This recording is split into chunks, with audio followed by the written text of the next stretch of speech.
Hey guys, what is up? My name is Landon and welcome to the Jersey Zone. So today I wanted to take a quick look at the Toronto Maple Leafs and the start that they're having to their season so far.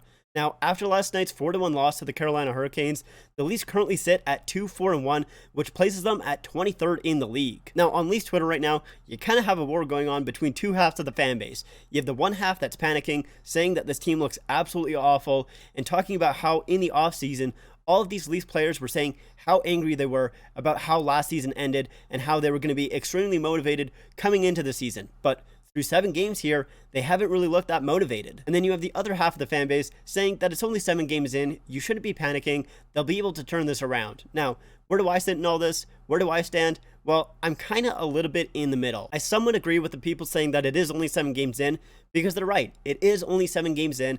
They do have time to turn this around, and I do expect them to turn this around as well. I do think this team should make the playoffs, especially in this division. I don't think the Atlantic Division is that great outside of that top 4, and in my opinion, the top 4 is Florida, Boston, Tampa, and Toronto. Outside of that top 4, I really don't think the rest of the division is that good. And yes, I know right now Buffalo is sitting at 2nd place in the division, and Detroit is sitting at 3rd place in the division, but I don't think that's going to stay the same. I mean, right now, you'll also have Tampa Bay at 5th place in the division. I don't think they're going to stay there. I really think it'll change and kind of even out through the rest of the season, and as the rest of the season goes on, I expect both Buffalo and Detroit to fall off a little bit, and Toronto and Tampa Bay to pick it up a little bit and kind of get into that top 4. That's how I see it personally. Maybe in a couple of months, we'll look at this and say that I'm completely wrong, and I'll look like an idiot. That's probably going to be true. I mean, in my season's predictions, in my standings predictions, I should say, I predicted the Leafs to be 1st place in the division. That is already looking really dumb. So we'll kind of see, but I definitely don't think the Leafs are going to miss the playoffs. Now, on the other side of the coin, why people are panicking, I get that as well, because yeah, it is only 7 games into the season, but this is like 5 years into having this core. We've had this core for a very long time now. They've had time to adapt and to learn these mistakes and to learn these lessons, which is something that's come up in the media a couple of times recently. And guess what? They're still making these mistakes. And I thought during the regular season last year, the Leafs learned those lessons, but in the playoffs, it was obviously not the case. And during the first bit of the season here, it's very obvious that is not the case. And I really don't know what it is, if they're just not trying or if they're just in their own heads or what. But honestly, if they do end up turning this around and they do make it to the playoffs, I don't trust them in the playoffs. I really don't. I really expect the team that's playing right now to show up in the playoffs, because that's the only team that's shown up in the playoffs the past couple of seasons. They really haven't given me a lot of hope so far, and like I said, I know I had them coming in at 1st in the division, but I really didn't expect them to do anything in the playoffs, and right now, they've given me 0 hope for the playoffs, like none at all. And so that's why for me, I am leaning a little bit more towards the panic side than I am towards like the calming side. Like I am a little bit more panicked for this Toronto Maple Leafs team here. Now, let's kind of look at the team here and let's see what is going on. I would say the biggest issue with the Leafs right now is the fact that they haven't played a full 60 minutes.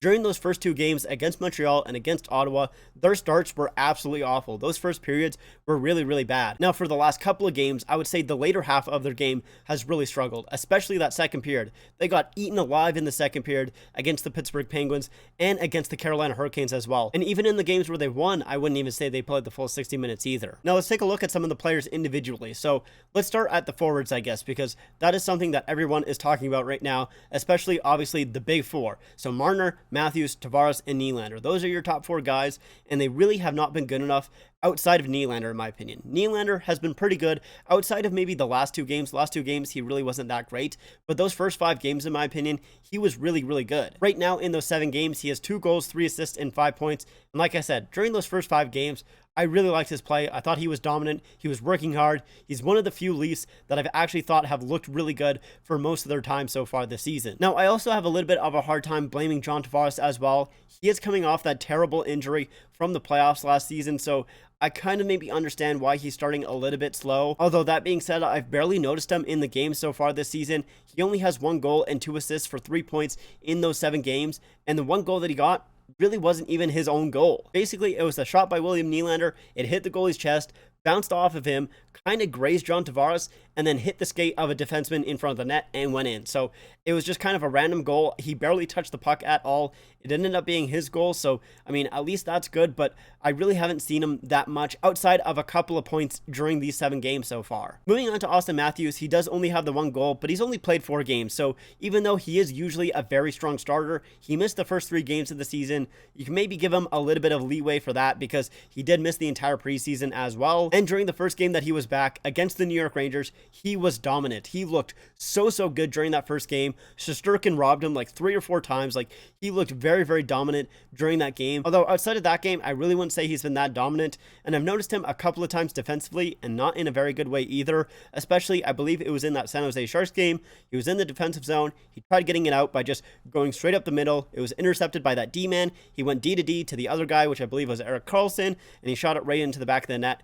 That really wasn't that great. And there's been a couple of other times as well where I've noticed him where maybe his back checking hasn't been as strong. And I remember last year he was really good defensively, and he's been getting better defensively as the years have gone on. But so far this season, he's not really looked that great. And last up in that top 4, we have Mitch Marner, which through 7 games, he only has 1 assist. So he has not been good enough through these 7 games. And I will say, I don't think he's looked absolutely awful, but when you only have 1 assist and you're getting paid almost $11 million a year, you need more than that. Like, it's just, there's no other thing to say. You just need more than 1 assist through those 7 games. And right now, at least to me, he kind of looks like playoff Mitch Marner, which for me at least, it means he looks like he's trying to do way too much with the puck, and he's really not being overly confident. He's really just slipping up a lot. He's not really making those clean passes that he definitely can and definitely knows how to do. It just looks like he's really nervous out there, which I guess I can kind of understand because people have been dogging on him all summer long, all off season long, and also, of course, during the season as well,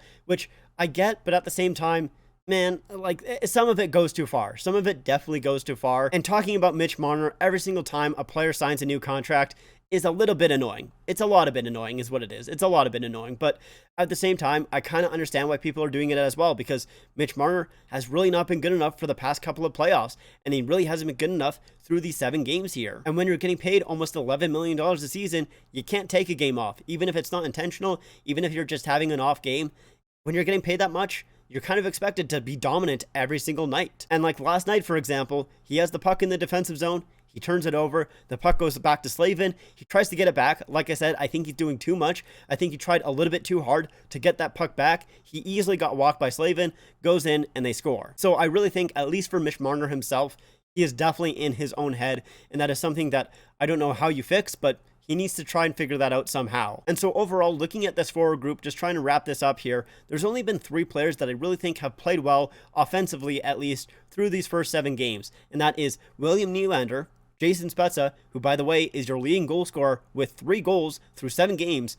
That's not great. I love Spezza. I really do. But he should not be your leading goal scorer through 7 games. So you have Spezza, Nylander, and I think Michael Bunting as well. I've really liked Michael Bunting so far, at least offensively. Those are the 3 guys offensively that I really think have played well through these 7 games.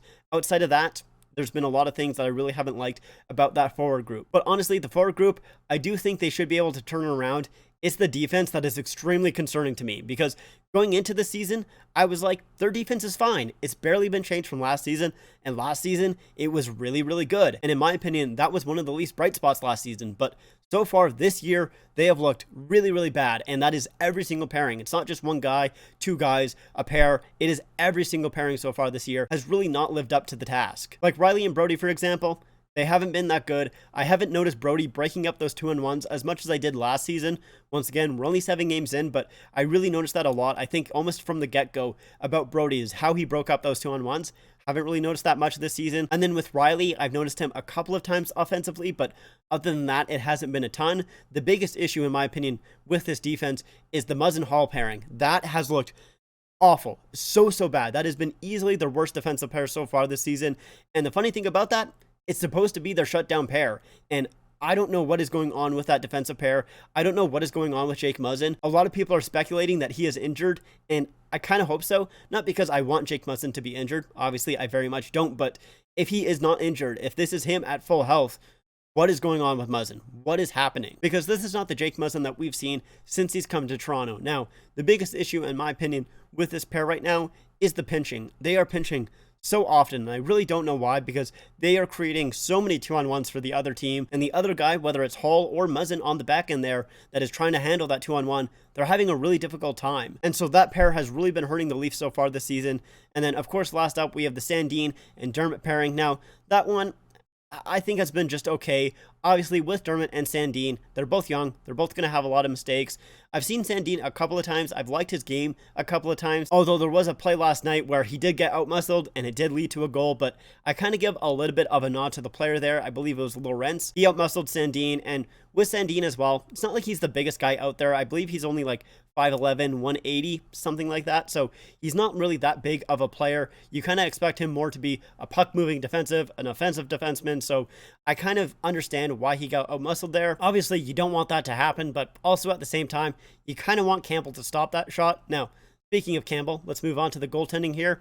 The goaltending has been fine in my opinion. There's been a couple of goals that Campbell has maybe should have had, but he played really, really well last night, and he's played well all season long so far in my opinion. He really hasn't been the problem. And with Hutchinson and Mrazek as well, they've both only played one game each, so I'm not going to put a ton on them either. Mrazek is still kind of fighting a day-to-day injury, so hopefully he comes back soon and he'll be able to play a little bit more. But like I said, with only having those two games played from the two goaltenders, I kind of find it hard to fully assess both of them. But overall, my biggest issue with the Leafs right now is their defense, and I mean their team defense, not just like the D-man, because even though the D-men have been pinching a lot, and that is something that I really haven't loved, because a lot of the time they're pinching and they're either not getting the puck or someone is not covering them, which, you know, you kind of want to make sure that you do one of those two things if you're going to pinch, and it really hasn't been happening a lot so far this season. So even though that has been an issue, they're also just turning the puck over so often, and it's not just the D-men like I was talking about before, it's the forwards itself. There's been so many turnovers that I've noticed so far this season. That is something they really need to kind of work on as well. Now let's look at some of the other numbers, like their power play percentage.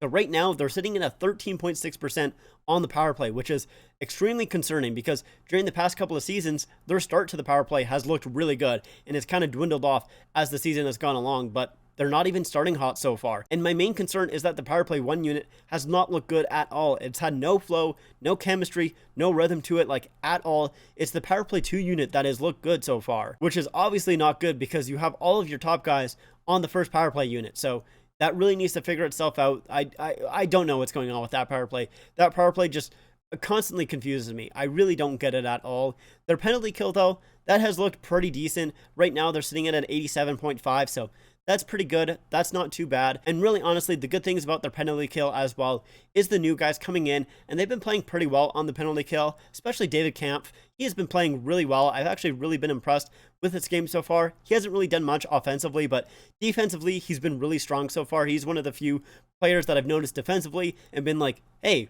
good job. Him and also Kasha as well. I think both of them have looked pretty good so far. So those newcomers coming in, like I said, I think they've looked good. And like I was talking about before, I think Bunting has also looked pretty good so far. The only kind of newcomer that I've kind of been iffy on is Nick Ritchie. Outside of last game, I really don't think he's played that well, but against the Carolina Hurricanes, I kind of noticed him a little bit more. I thought he played a little bit better. I mean, he was on the 4th line last game instead of being on like the 1st line, so I think that helped him out a little bit. And I think if he stays on the 4th line, he'll probably be a pretty decent 4th liner there, so I hope they kind of keep him there. But yeah, overall, I think the Leafs' new additions have played pretty well, so at least that's pretty positive. Another positive thing as well, this is coming from Mike Kelly on Twitter. Now, these were before last night's game, so this kind of stats might have changed a little bit, but before last night's games, the Leafs led the league in scoring chances, slot chances, cycle chances, and rebound chances as well. And they've also pretty much been outpossessing almost every single opponent that they've played so far, which is also, once again, a good thing. It's good things to see, but really hasn't amounted to much. So until that happens, until that actually means something, who kind of cares, right? Like, it doesn't really matter until those slot chances or those scoring chances actually go in, or the possession numbers mean that they're actually getting more shots in goal and they're scoring more often. Like, until that happens, that really doesn't matter, but at least it's kind of positive signs a little bit. So is it time to panic for the Toronto Maple Leafs, and should they make a move? In my opinion, not quite yet, but we're definitely getting there. We're definitely really close to that being the case. With Kyle Dubas, I don't think they'll fire him mid-season. If they are going to fire him, I think it'll be after the season. He did double down on this team. So far, they have not rewarded him, but like I said, during the offseason, I could see him getting fired if this team makes the playoffs and doesn't do anything at all. Now, if they miss the playoffs, that's a whole different story. Then I could probably see him getting fired like mid-season, but Right now, I don't quite see that happening, so I think he'll stay GM of the Maple Leafs until at least the offseason for sure. Now, with Sheldon Keefe, I also really don't think that he is going to get fired mid-season here, because this is his first full 82-game season in the NHL here, because obviously last year that was 56 games. The year before, that was cut short due to COVID, and he also came halfway through that season as well. So I definitely see the Leafs giving him this full season here and then assessing him afterwards, seeing where the Leafs kind of are. And then if the Leafs lose in the first round again, then I can see them going like, okay, maybe we need to take another look and find someone else. But so far, Keefe has done a pretty good job, at least regular season wise, with the Toronto Maple Leafs. He has a pretty good regular season record with them. And so I think if they are going to make a big move during this season, it's probably going to be trading one of their big five. And that is including Reilly when I talk about the big five. So obviously it's going to be Matthews, which you're not going to trade Matthews because he's Austin Matthews, one of the best goal scorers in the game right now, probably one of the best Leafs that have ever played. And then you're probably not going to trade Tavares because that contract probably is not the easiest thing to trade. And also, I think John Tavares has played pretty well, and he is also your captain as well. So I don't think you're going to trade Tavares. Now, are you going to trade Nylander? Nylander is probably the easiest to trade because that contract is really good. He's played the best out of all your players, but at the same time, the contract is really good, and he's played the best out of all your players. So you probably don't want to trade Nylander because of those two things. And okay, so do you want to trade Mitch Marner then?